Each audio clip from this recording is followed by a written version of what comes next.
邀请了纸风车剧团要来演出台江纸风车幻想曲。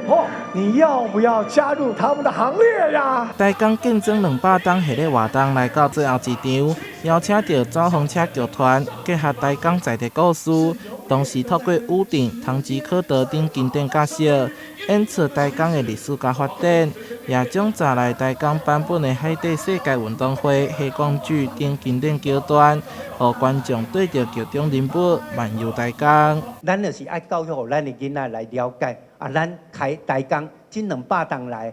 伊的发展。咱这安南区已经超过20万的人口了吼。透过我们这次特别为这个台江做了这个故事哦，那也希望透过这样的过程呢，让大家对我们在地人对自己地方历史的珍惜哦，以及呢这个美好呢，可以有更多的让更多人了解。把每一个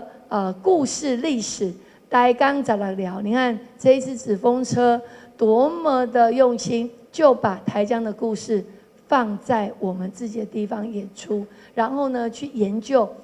我们是首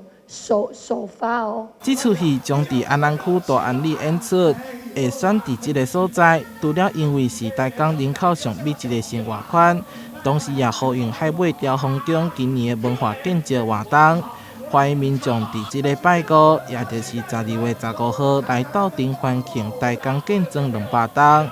台南新闻所采访报道。